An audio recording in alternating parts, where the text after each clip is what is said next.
Well, we are in a transitional state. Isn't that always true? Every moment. That's right, a new one. And so we'd gone through the text, How to Practice, the Guide to a Meaningful Life. And it's a book that we spend a great deal of time on Saturdays really unpacking and having discussions. So we did the formal teaching on it. And we are going to begin a new book. But in the interim, today I thought what would be helpful would be, actually I didn't think, Laura thought what would be helpful would be to really discuss how we put this into practice in the most meaningful of ways. So there's the 5 powers. The 5 powers, a synthesis of practice to transform your lives in a single lifetime to achieve enlightenment. And we covered this once a long time ago. We did the 7-point mind training back in the Callaway room. And the 5 powers are these, really the opportunity to synthesize everything that we've learned and really make it work in our daily life. And we covered it a bit at the retreat at Juanita. But I think it's very relevant and helpful. So we can encourage ourselves to put this stuff into practice. Because ultimately, if we don't put things into practice, not much really happens, right? It's like leaving the medicine up on the counter, you know, keeping the cap on the toothpaste. It's nice to have it, but unless I brush my teeth a little bit, it's probably not going to do much. So these 5 powers, the first one is resolve. The first one is this resolve. And this one really makes the most sense when you think about why are we here? What's the point of my life? Where do I want to go? A resolve is a resolve to, in this the deepest context here, to never be parted from the mind, the altruistic mind of achieving enlightenment for all beings. Really bodhicitta, to never be parted from this. A firm resolve to make the best use of this life that I have. And so as we unpack that,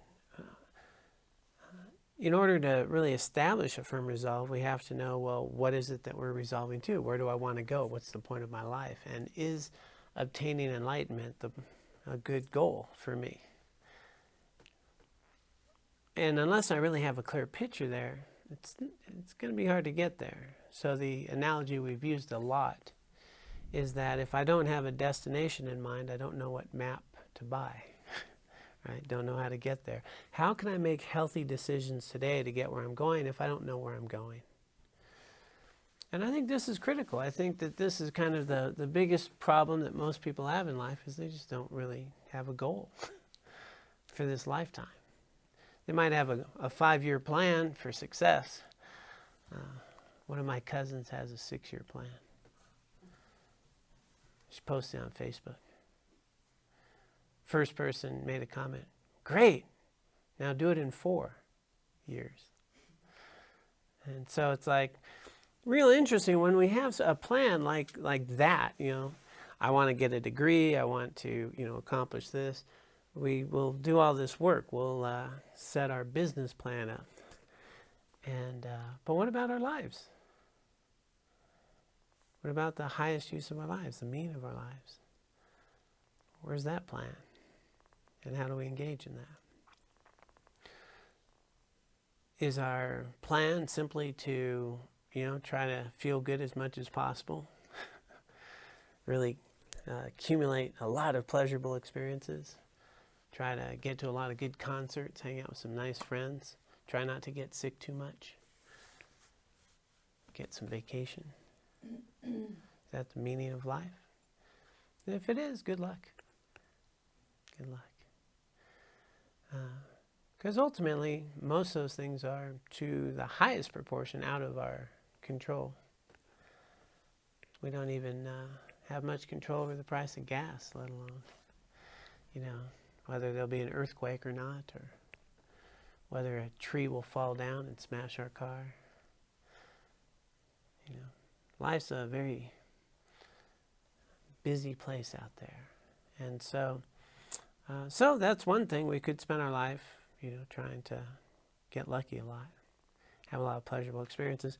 An interesting thing there, which we'll cover more in the fourth point, is that no matter how much pleasurable experiences we've had in our life, and we've all had many,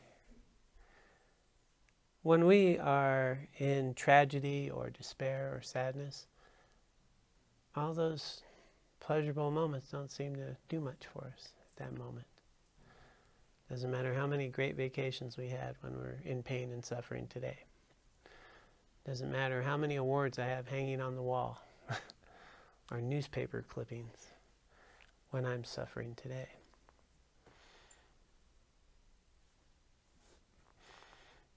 And yet, a lot of times in life we don't take the time to really think about what is the meaning and purpose of my life, and where is it that my suffering comes from, where is my well-being come from, and what is a way to engage in a life that's really meaningful, has purpose.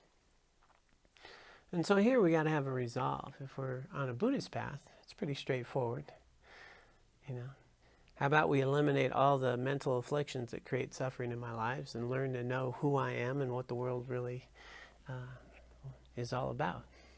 Seeking the truth, ultimately. So Buddhist path is really based on the idea that I want to discover who I am. I want to discover what the nature of phenomena is. Dharma is the ultimate nature of truth itself. And along with Buddhist teachings, all of our mental afflictions, anger, resentment, jealousy, frustration, etc., arise from misperception. It's because of delusion, it's because of not seeing clearly, it's because of the obscurations and the way we perceive things that create these attachments and create a lot of suffering in our lives. And so, we've gone through these teachings and we've kind of looked at that. And hopefully by now we've got some degree to understand that, yeah, that makes a lot of sense. My mental and emotional suffering is not out there somewhere. It's in here. It's not out there. And it's really fascinating how sneaky that can be, isn't it? Because we can talk about it, we get it, and we can walk outside and just know, man, that person irritates me. Where's the irritation? Right? The mind is this fascinating place. I was in this meeting last night. It was on gratitude. It was the topic they were discussing. Very powerful topic. It's incredibly beneficial when we think about gratitude. We have our attention brought to what we have instead of what we don't have, right?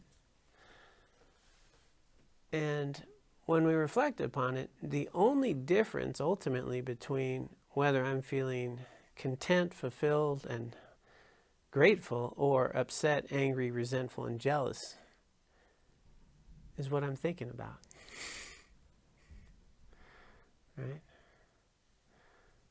We can be in the same situation, same things happening. It's what I'm thinking about. Right? Got in a car wreck. It ruined my day. Got in a car wreck. I'm alive. I have a car. I have insurance. The only difference between that suffering and that contentment is what I'm thinking about.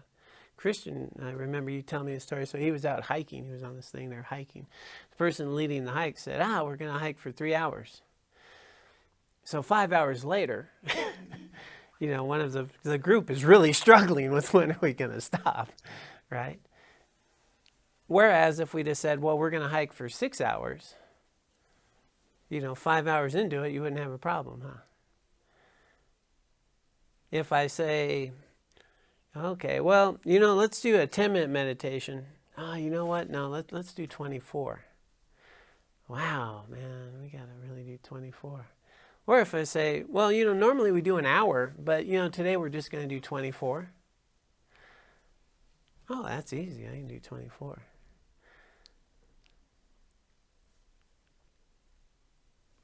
I have to do the dishes. You know, I get to do the dishes. I have dishes. I like to have clean dishes, have food on my dishes.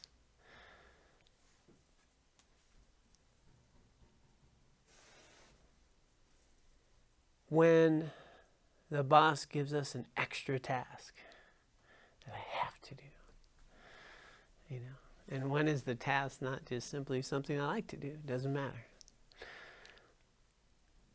When we start to really understand about mental and emotion sufferings, these mental afflictions that really create the stress, worry, fear, and concern in our lives, most of it's just what I'm paying attention to.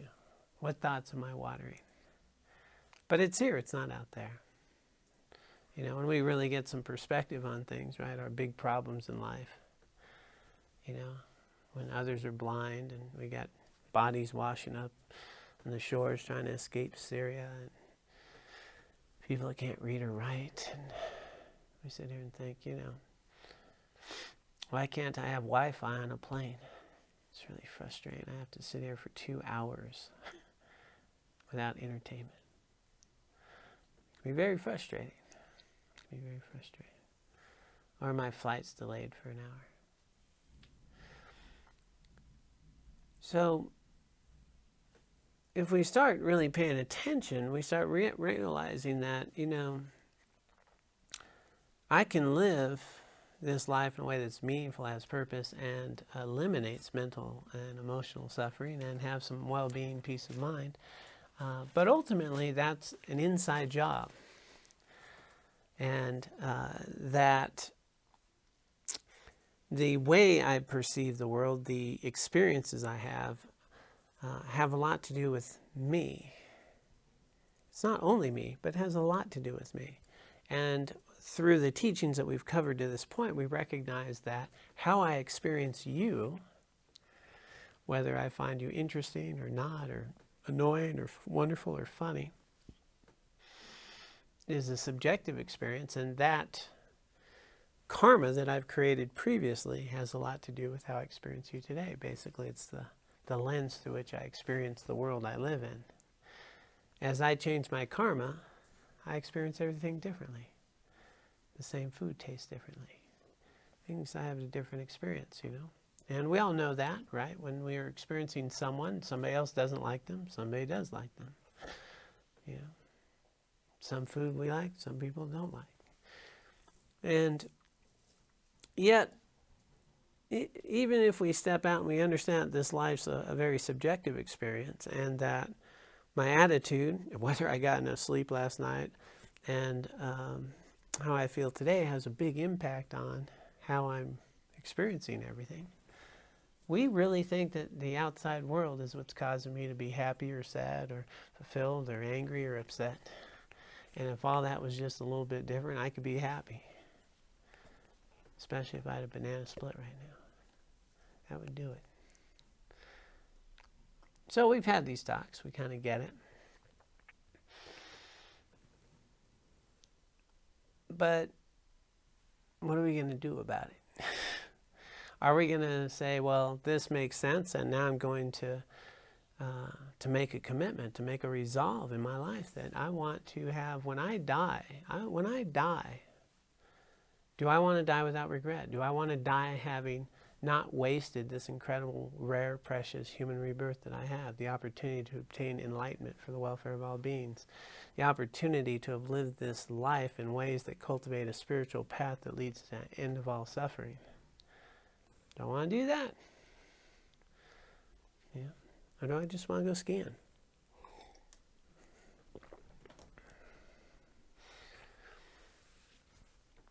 Often, just being human, we don't think about the big picture. That's that thing that we try to teach our kids, right? Delayed gratification. You know, it's like, and you'll get this.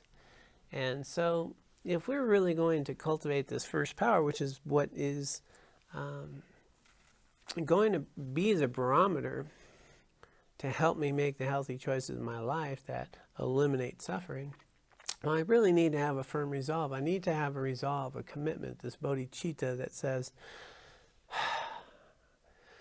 yeah, this is what I'm doing with my life. I am going to stop watering the seeds that bring about suffering, anger, resentment, jealousy. I'm going to stop watering mental afflictions. And I'm going to make a commitment to start watering the seeds that lead to enlightenment, to start engaging in activities that are meaningful, to start engaging in practices that bring my attention here in the present moment, in the life that I'd like to live, and to attend to reality instead of my delusional states of mind and the stories I tell myself. So if we can establish a resolve. Now, even on the thing I like about Buddhism a lot is that there's a scalable approach. If I want to obtain enlightenment for the welfare of all beings, well, there's a path. It's laid out. That's how you do it. And there's no shortcut. There's just the path. But if we look at that scalable path, we'll start to realize that the ultimate goal of enlightenment for the welfare of all beings also provides us with the opportunity to have inner peace and well-being in this life, because we're going to stop watering these seeds. So even for those of us who have a tougher vision to think about enlightenment for the welfare of all beings, we could have a pretty good resolve to say, hey, you know what, I'd like to stop suffering and live my life in a meaningful way. I'd like to adopt some habits and tendencies that will allow me to help others and live a life that's in alignment with my values and that's meaningful. How about that? Good resolve. If I have that as a path, well, now I have things to make decisions to get me there. But if I don't really have a path, it's hard to get anywhere. It's hard to make healthy choices. It's hard to make decisions that are constructive. So this is where it's critical at the start is we need to have this idea of going somewhere. And that's the difference between a path and going in circles. Going in circles is, you know, I get this teaching, I like that, it's kind of interesting, that's pretty cool. Oh, this teaching's pretty cool. Hey, this one's, you know, I like that. Man, have you gone to this retreat? That's pretty cool. And it's all interesting. And it could all be valuable. And you can get some meaning from it. But the analogy is we dig about 100 holes a foot deep as opposed to one hole 100 foot deep. So if you find some path that works for you, whatever the path is, I'm not telling you to be Buddhist, whatever it is, you're only going to really get its full potential as if you follow it. And Venerable Tenzin Priyadarshi, he'll just say, you know, pretty straightforward. If Buddhism's a hobby, it's probably kind of a waste of time. You know, because we have interesting philosophical conversations about where my mental afflictions are. Then I go out and water them. If I'm a Christian and I go to church every Sunday, and I go out and just increase my greed and habits and tendencies, probably not going to get very far there either. You know. So if we're going to get anywhere and just get away from the idea of interesting philosophical conversations, well, let's make a resolve to try something out, to give it our best, to see what it's like, and to see if this is a path worth traveling. And then if so, we give it a shot. Which brings us to the second power. The second power then is familiarity. Familiarity. This is really powerful. The Tibetan word for meditations is familiar. It's to become familiar with, gom gyap, to become familiar with, gom gyap, to meditate. And neuroscience has discovered this as well. I mean, we've known for long periods of times that my favorite Thoreau quote will tell us that too, which is Thoreau would say that, you know, One footprint does not make a path in the forest. Likewise, one thought does not make a path in our mind. In order to make a deep physical path in the forest, we need to walk there again and again and again to create the thoughts we want to dominate our lives. We need to think them again and again and again. And so neuroscience has backed this up. The neurons that fire together wire together. The thoughts that we have that come to our mind actually build neural pathways. They become our habits. They become our way of thinking. And so with our thoughts, we can start doing that. With our habits, we can start doing that. And we all know how difficult it is to start a new habit. I find it fascinating how hard it is. I really do. I can sit there and go, man, I'm going to get on this bandwagon. And it's funny how like a week later, how far away that bandwagon has left me. And with the best of intentions.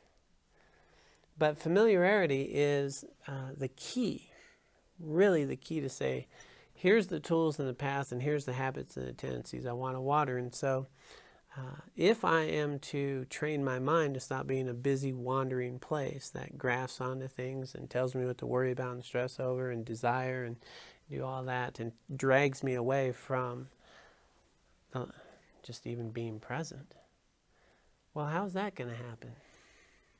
Is my mind suddenly going to get healthy and well and balanced and attentive if I keep doing everything I'm doing?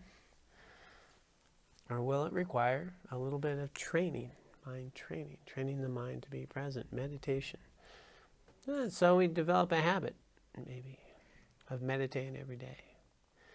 And if we do that every day, eventually that mind will become trained. This will become my new habit. My new habit will be, it's 5:30 in the morning, time to get out of bed. And I never thought I would have that habit, to be honest with you. Getting out of bed's always been the hardest thing I ever did all day. Nowadays, 5:30 is when you get out of bed. Habits are things that we can consciously choose, or we can quite literally give up our whole lives to. Unconsciously, our habits will take over our lives. And if I don't mind them, I'm just going to start having my mind take over my life, start telling me what to worry and think about, what to do and how to react. And then I just become a prisoner of a mind that wants to be entertained and distracted and tell me fascinating stories. The mind likes to be entertained. And if we don't rein it in a bit, it will just do its own thing. As we've noticed, when you go to meditate, you may have noticed the mind wants to do a lot of things on its own. So familiarity is the idea that I am going to become familiar with the habits and tendencies that I know to be meaningful and helpful in my life. Okay? With some resolve to say, this is where I want to go. Well, here's how I get there. Here's how I get there. I don't get there by having a lot of philosophical conversations. I quite literally have to put into practice the things that we are taught. I quite literally have to live myself into right thinking.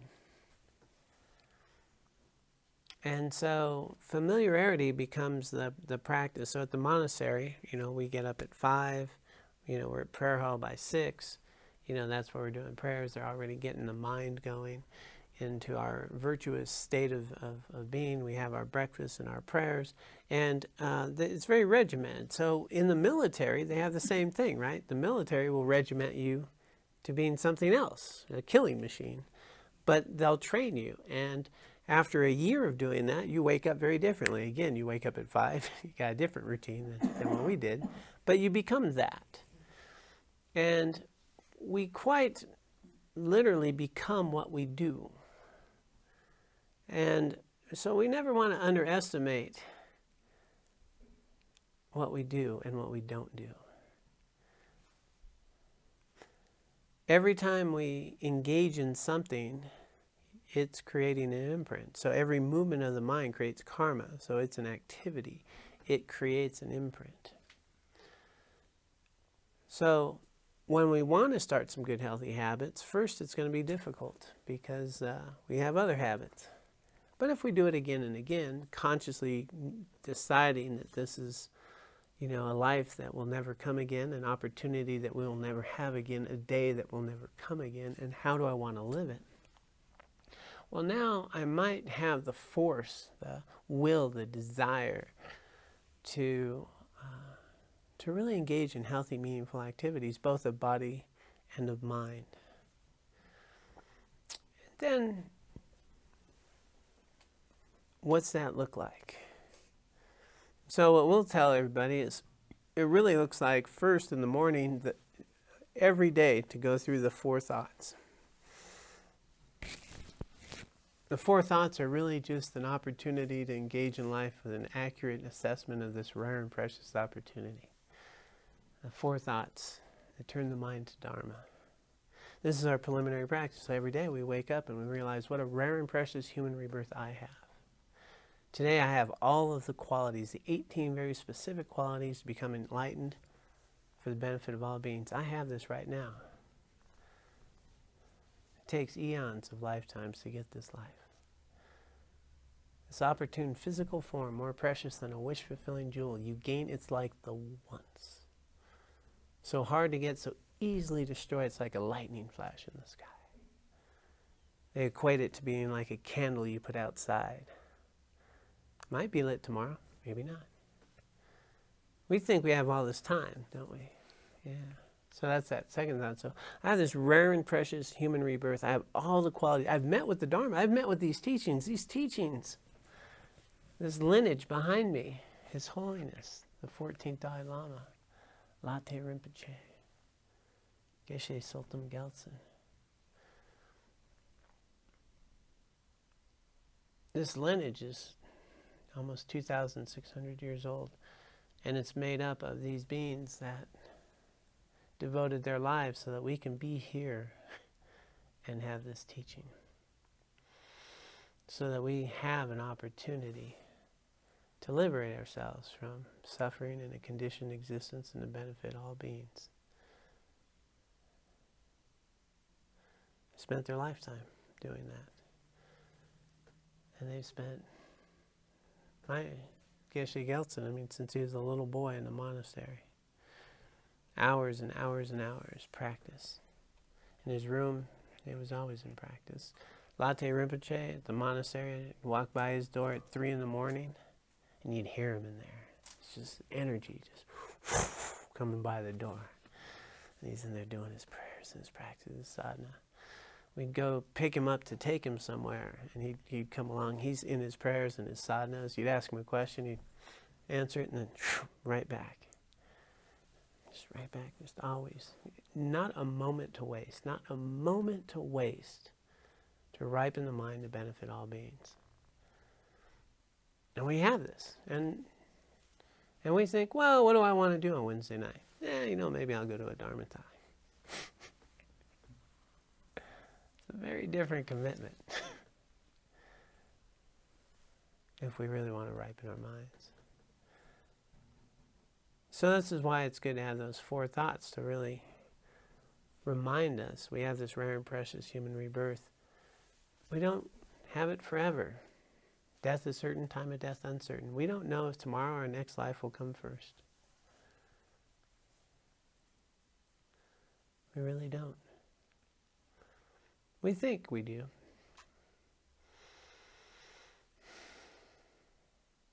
And at the time of death, third thought, karma. At the time of death, what will really matter?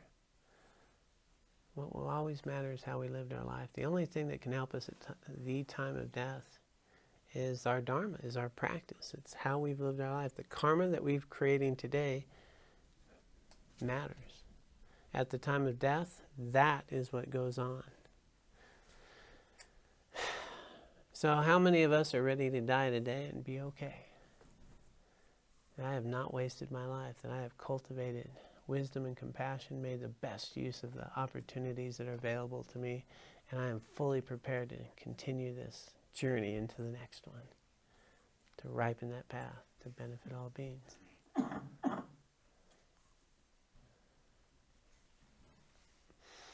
That's why it's always good to have these thoughts in the morning before we start our day. We might remember this day will never come again. How do I want to live it? What's important? What's meaningful? And the fourth thought being the conditioned existence itself.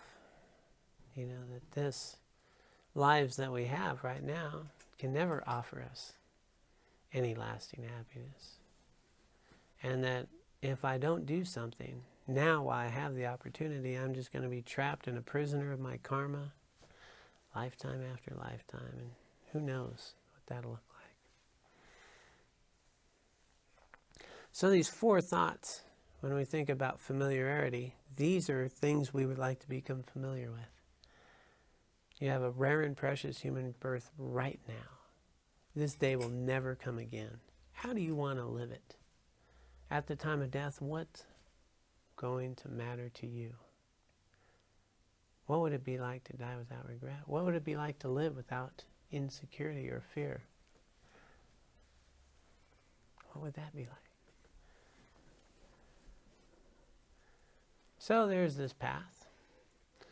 And there are some habits that we can create, such as bringing these thoughts to mind every morning, doing a meditation practice that helps us focus our mind so we can start directing our attention to the life that we have and start seeing it more clearly. The real gift of a meditation practice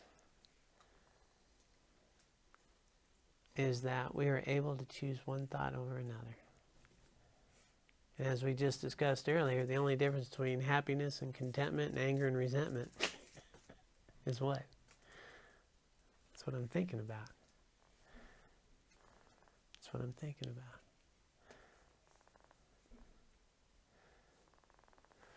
So, with familiarity, what we do is we familiarize ourselves with the most important thing is what is a meaningful life to me? What are these thoughts that I want to bring my mind back to remind me of the incredible opportunity I have today? Ultimately, the familiarity to start living in the real world to some degree. Not the fantasy land I have made up all the time where I don't get sick and my relationships are loving and kind and my car starts every day. The real world that is messy and provides me all the opportunity to obtain enlightenment.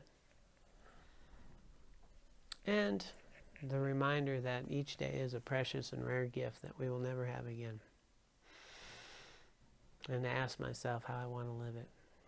And develop some habits that are healthy, cultivating a mind that is attentive, and then we can start ripening it with the healthy attitudes, the immeasurable attitudes of the four immeasurables. Equanimity, loving kindness, compassion, empathetic joy. Nurture that mind with the antidotes that eliminate attachment, aversion, ill will, cruelty, anger, hatred, jealousy, and envy. And ripen those. We can do that every day. And the more we water those seeds, then they grow. Those neural pathways build within us. Those become our habits. Our habits are no longer, the habit will happen that when I'm angry and resentful, I don't look out there anymore. I go, wow, what am I thinking? How delusional am I today? And then bring my mind back to reality where I'm sitting in a room with you. And everything else becomes an elaborative story. And where's the real problem? Where's the real problem? It's hard to find. So we develop these habits and we become familiar. And so we need to develop, as my friend Mark Maloney likes to say, rituals and routines. Really drench our mind with the thoughts that we want to dominate our lives. The meditation in the morning, the practice that we want to engage in, be mindful during the day. And every night we can purify the negativities we've accumulated. And my teacher, Geshe Gelsen, would always say, it's pretty simple. Pretty simple. Now that you know, Stop doing negative things. Okay? Don't do that anymore. You know it now. Okay? It's harmful. Don't do that. Do virtuous things. Okay? Because that gets you merit. Okay? You got that? And every night purify the negativities you've already created. I mean, it sounds pretty simple. It's just not easy to do, right? But it was that simple. It's like, okay, now you know, okay, here's the virtuous activities, here's the non-virtuous. Do these, don't do those. And then every night you can purify. So every night we have the 4 opponent powers where we can actually purify the negative karmic imprints that we've created. You can do that ritual every night. And it's interesting because whenever I share that initially, if we do a retreat, hey, you can purify negative karma, people are like, yeah, I'm up for that. Okay, go do it every night. What happens 2 weeks later? Oh yeah, what was that? 4 opponent powers. Or we have a lama coming to town, right? We got the monks coming. Come to a purification practice. We'll cleanse up all that karma, man. People pay $25, $30. Come on in and get a blessing. Get a blessing.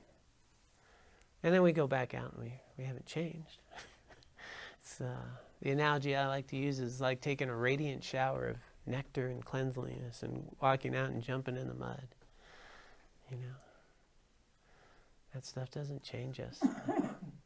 We need to change. So if every night we took the 4 opponent powers, we did our purification practice, now I'm working with my mind and I'm consciously looking at how I've created a lot of unhealthy habits, and I start learning from them and start thinking about what are the ones that are healthy, which are the ones that I'd like to really incorporate, and I purify, and I'm actually consciously doing that inner work every night. We can do that every night.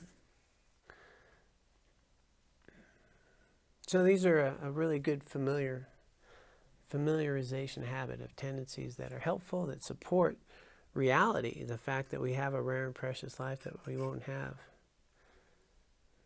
forever, and a day that will never come, how we want to live it, and engage in activities that are meaningful.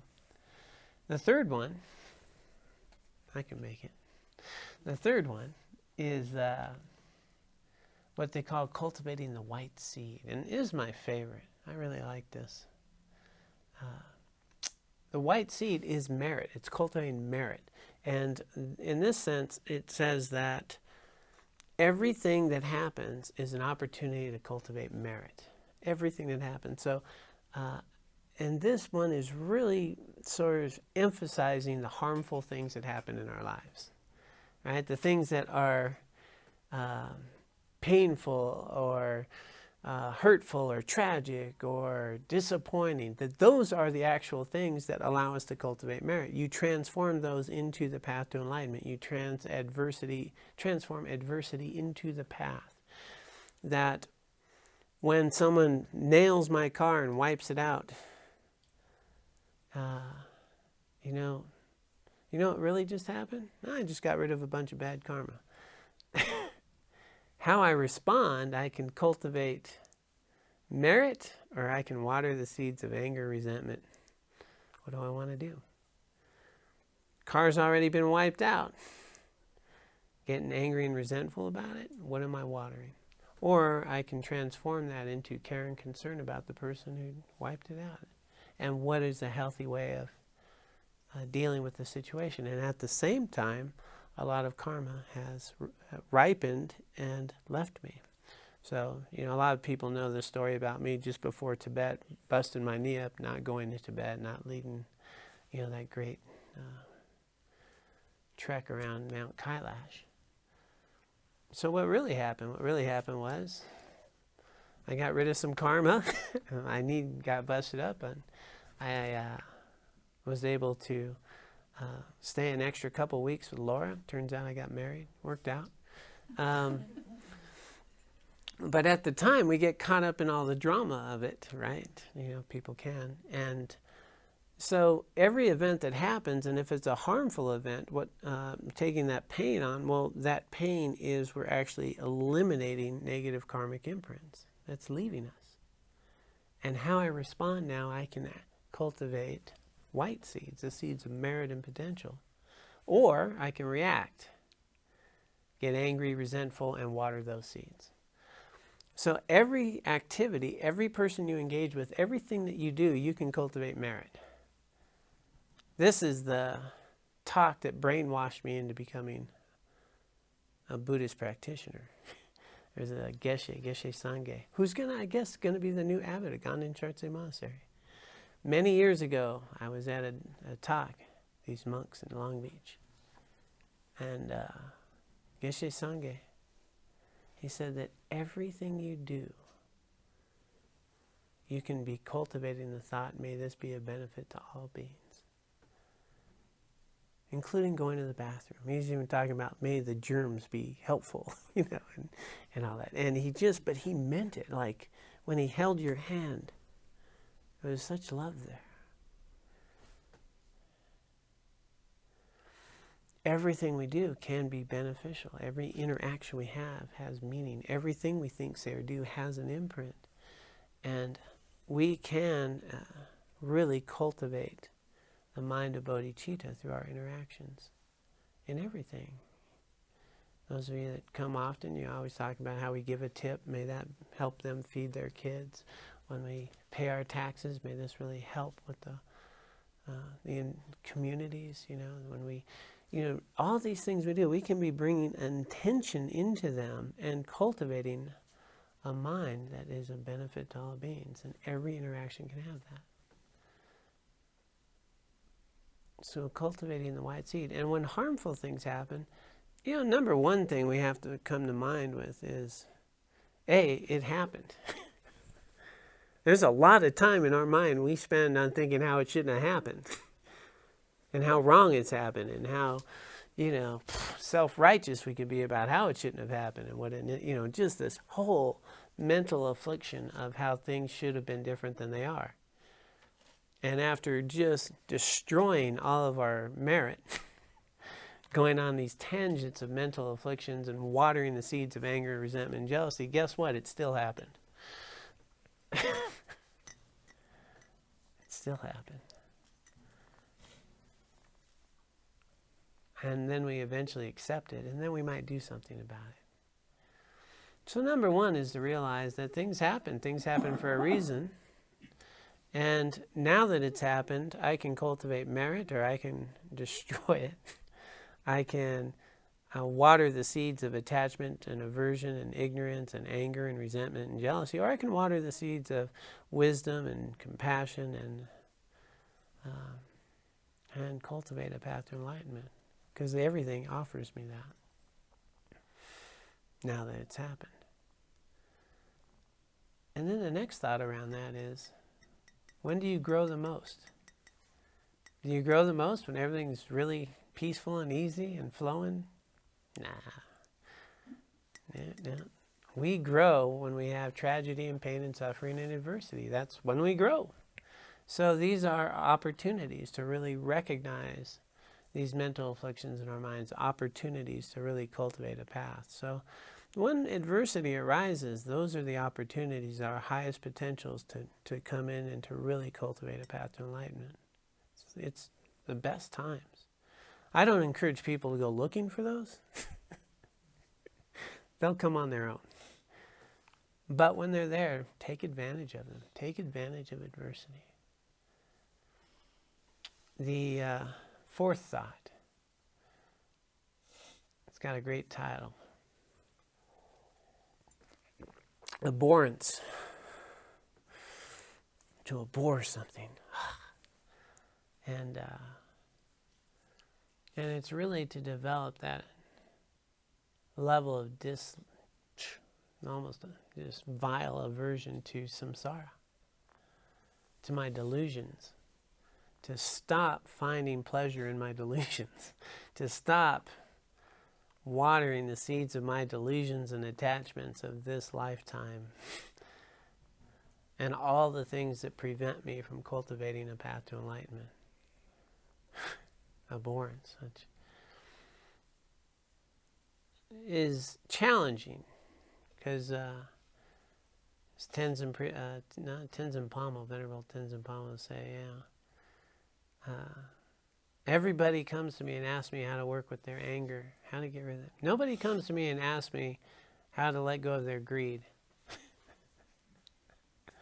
we like our attachments, and we just want to have the attachments and not have the anger, right? I still want all this cool stuff, and then I just want to be able to not have dissatisfaction, anger, resentment, jealousy, and frustration, all of which arise from my attachment to that stuff.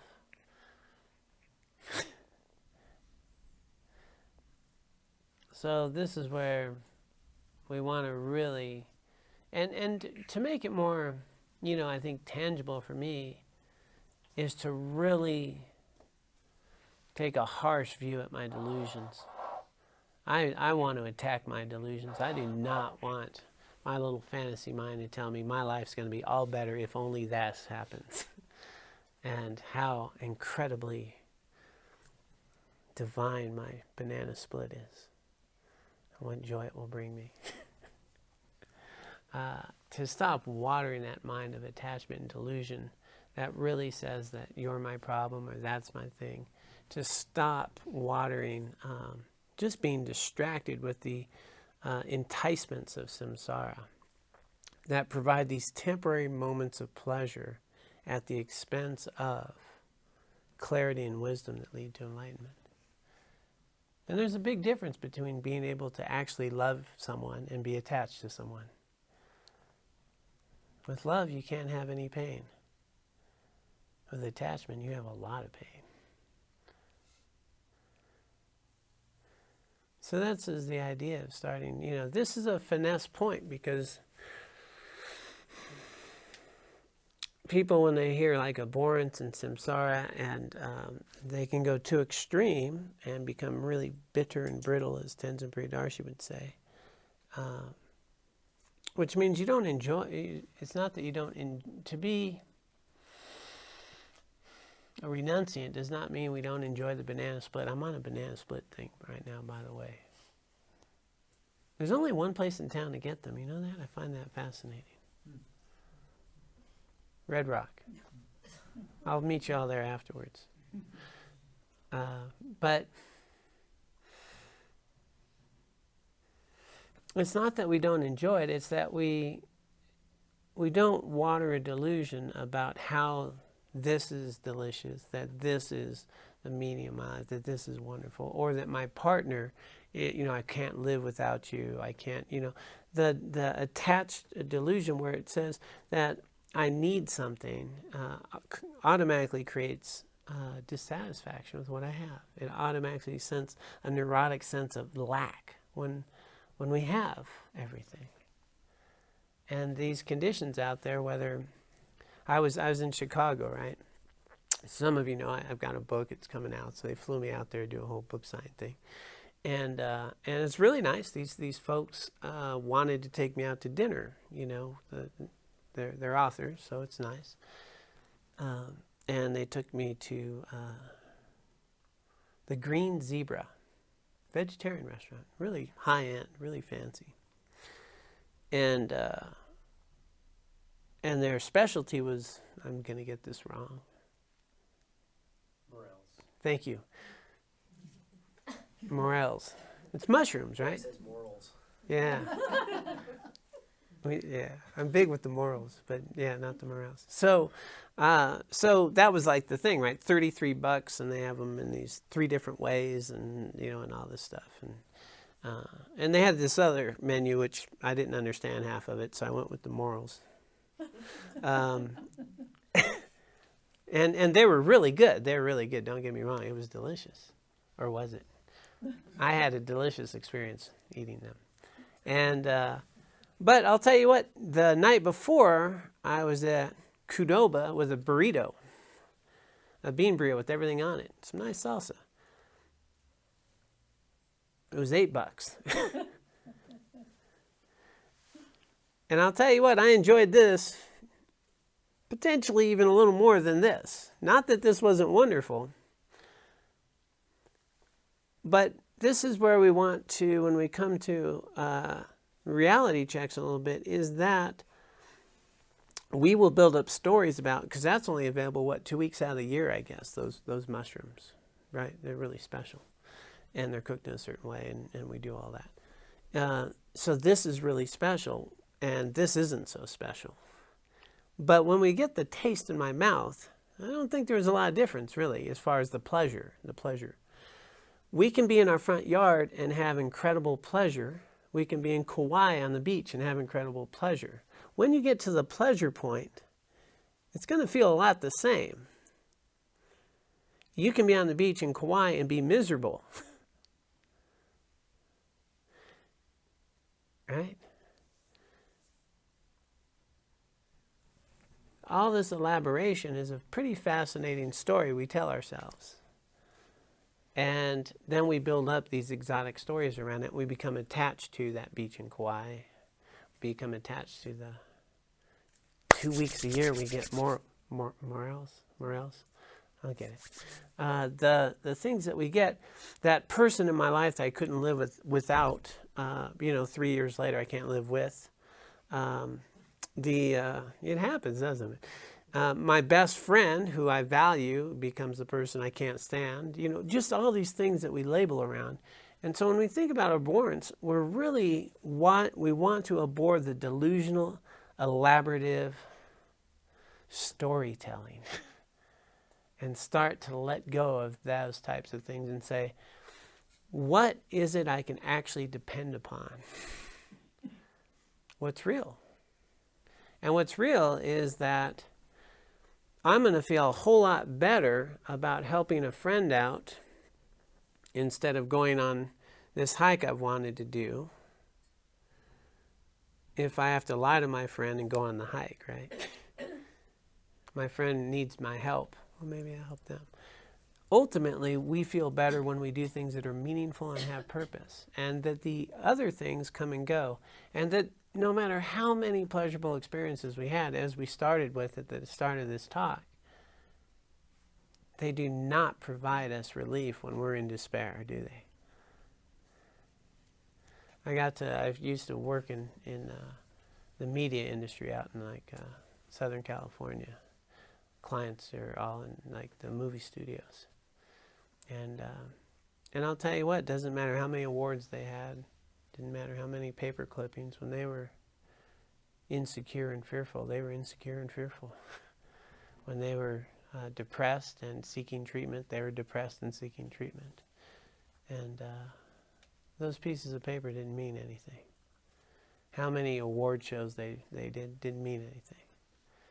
Those things don't do it. So when we abhor things, we abhor the delusional thinking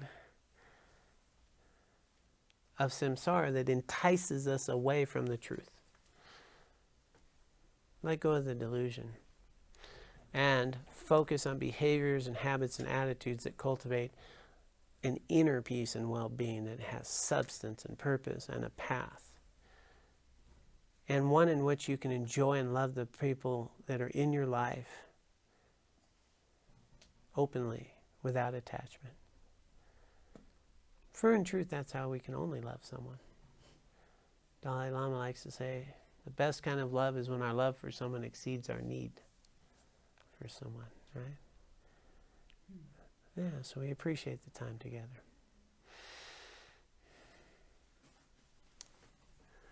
Last one is prayer. Prayer. So prayer,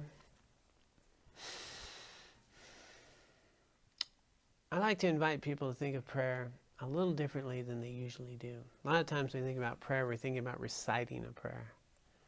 But prayer is really a virtuous state of mind. That's what prayer does, right? We're doing the prayers, oh my, for all beings. What I'm doing, I'm creating a very virtuous state of mind. If I'm doing mantra, that literally means protecting the mind.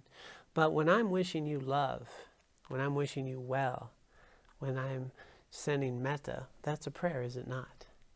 May you be well, may you be happy. When I'm giving a tip at a restaurant, may this help you get your kids fed. That's a prayer. The great contemplatives will mention about prayer being a very silent space, but a virtuous state of mind. And so the power of prayer, if we're doing mantras, or if we do have prayers that we say, or if we wish loving kindness for others, what that's doing is going back to familiarity, we're watering those virtuous states of mind. We're growing them. We're thinking the thoughts we want to dominate our lives. May you be well and happy. May you be healthy. That's what we're watering.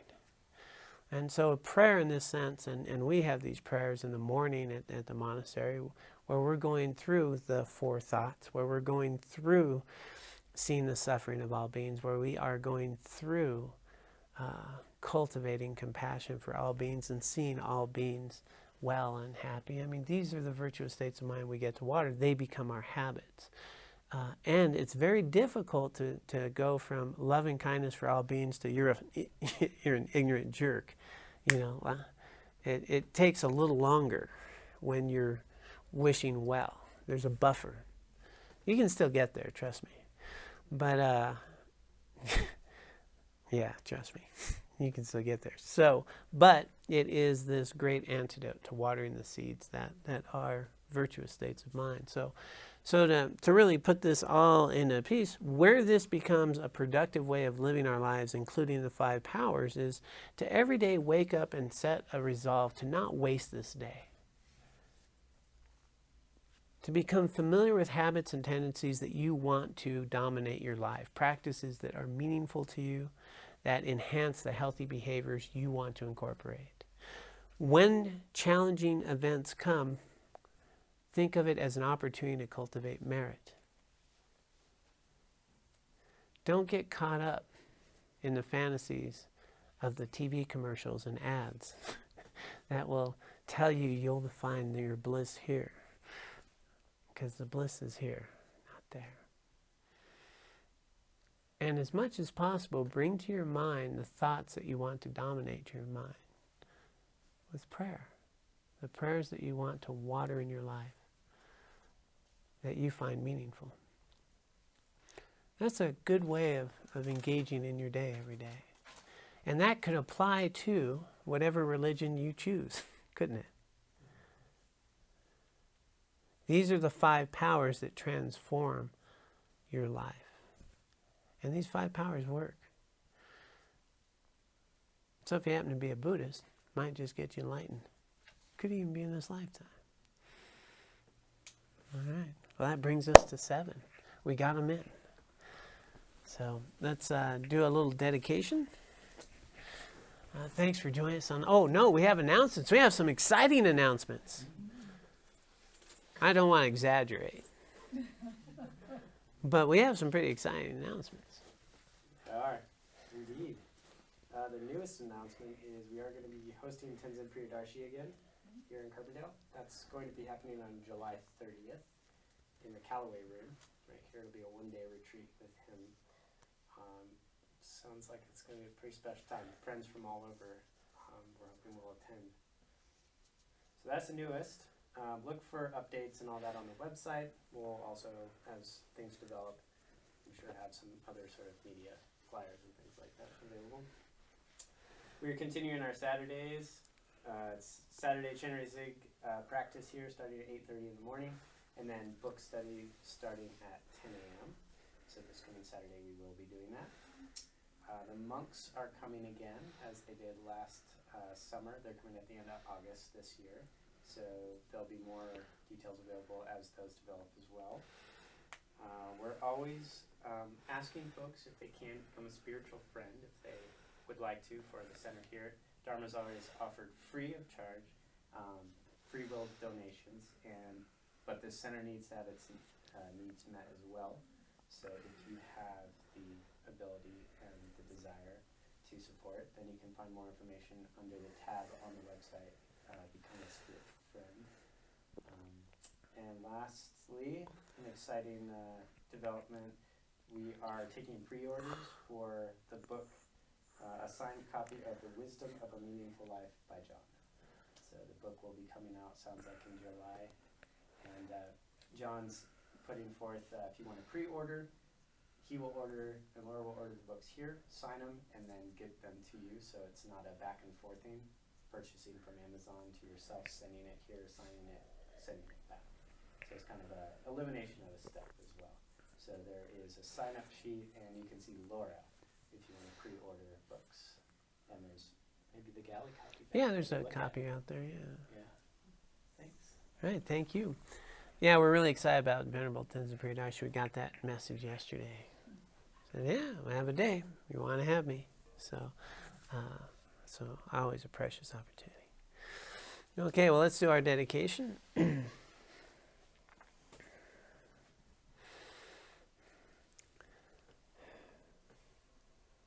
Let us dedicate the virtue and wisdom that we have accumulated both here today and throughout our lives, both individually and collectively. We dedicate this for the benefit of all beings. May all beings be free of suffering and find lasting happiness. And may we be able to use the merit and wisdom accumulated here today and throughout our lives to purify our own minds, to help us cultivate our own path to enlightenment, to eliminate our own sufferings, so we can achieve complete Buddhahood for the benefit of all beings.